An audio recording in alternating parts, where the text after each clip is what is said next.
Hello friend, आज हम बताएंगे क्लास 12th हिंदी का पहला चैप्टर बातचीत का ऑल ऑब्जेक्टिव क्वेश्चन। नए चैनल तो प्लीज़ सब्सक्राइब कर देना और बेल आइकन को दबाना ना भूलिएगा, ताकि जब भी नए वीडियो डाले तो आपके पास नोटिफिकेशन चला जाए। चलिए वीडियो स्टार्ट करते हैं। पहला प्रश्न है, बालकृष्ण भट्ट की रचना बातचीत क्या है? इसका राइट आंसर डी होगा, ललित निबंध। चलिए दूसरा प्रश्न क्या है? दूसरा प्रश्न है, बालकृष्ण भट्ट किस युग के निबंधकार थे? तो इसका राइट आंसर बी होगा, तेंदु युग। तीसरा प्रश्न है, मनुष्य की बातचीत का उत्तम तरीका क्या है? तो इसका राइट आंसर डी होगा, अवाक होकर अपने से बातचीत करना। चौथा प्रश्न है, संवाद में सबसे महत्वपूर्ण क्या है? तो इसका राइट आंसर सी होगा, आत्मीयता।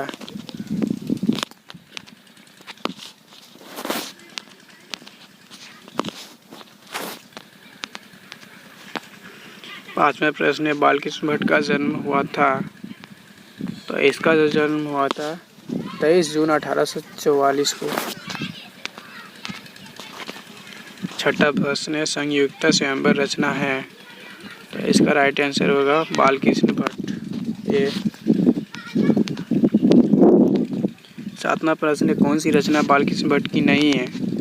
तो इसका जो है राइट आंसर होगा, बिल्कुल राइट आंसर परीक्षा गुरु होगा, डी। चलिए अगला प्रश्न है, आठवां प्रश्न है, कौन सी रचना बालकृष्ण भट्ट की है? 8 का राइट आंसर होगा ए, रेल का विकट खेल। चलिए अब अगला प्रश्न की तरफ चलते हैं।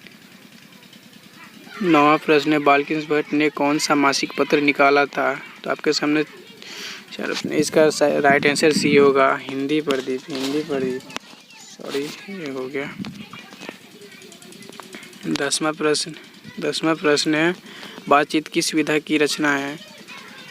तो इसका जो राइट आंसर होगा, इसका राइट आंसर होगा डी, निबंध। चलिए अगला प्रश्न की तरफ चलते।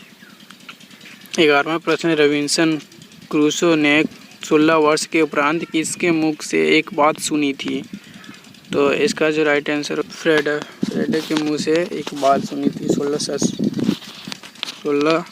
साल के उपरांत किसके मुंह से बात सुनी थी? तो फ्रेडो के मुंह से मतलब बात सुनी थी। 12वां प्रश्न है, बातचीत शीर्षक निबंध के निबंधकार है? तो बालकृष्ण भट्ट है इसका निबंधकार। 13वां प्रश्न है, बातचीत के माध्यम से बालकृष्ण भट्ट क्या बतलाना चाहते हैं? तो बातचीत की शैली। इसका राइट आंसर ए होगा। चलिए अगला प्रश्न है, भट्ट जी को किसने अंग्रेजी साहित्य के एडिशन और स्टील के श्रेणी में रखा है? तो किसने रखा था? सी, रामचंद्र शुक्ल ने। अगला प्रश्न है, बालकृष्ण भट्ट का निवास स्थान कौन सा है? तो इसका जो राइट 15 का बी आंसर होगा, इलाहाबाद, उत्तर प्रदेश। चलिए अगला प्रश्न है, बालकृष्ण भट्ट ने किस पत्रिका का संपादन किया?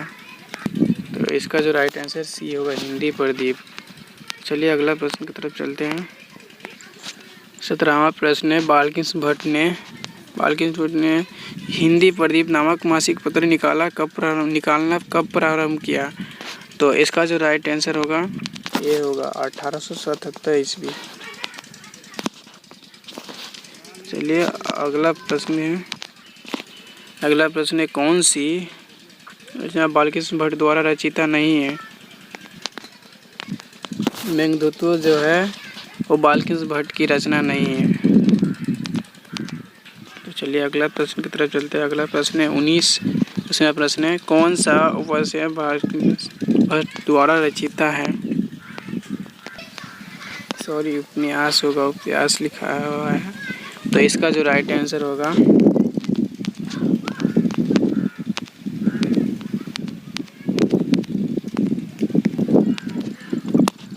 सी होगा, 100 एक सुजान।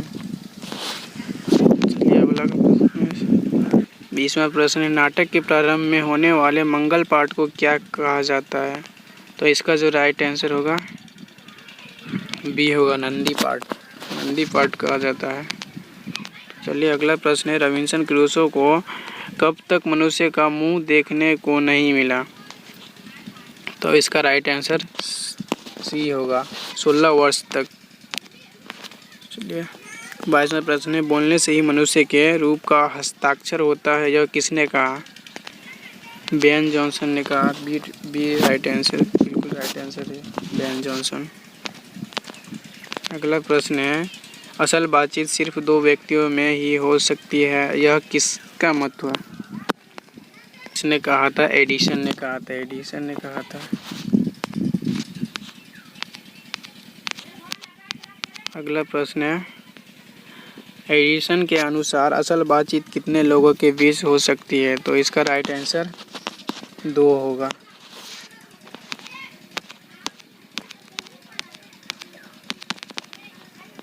चलिए अगला प्रश्न है,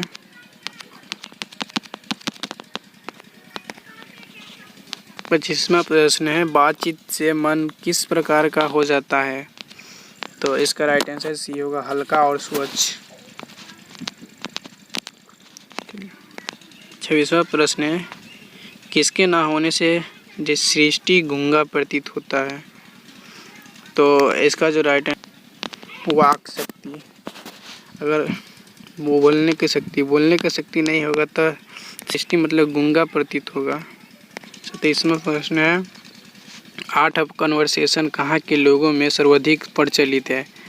तो इसका जो राइट आंसर होगा सी, यूरोप के लोगों में प्रचलित है।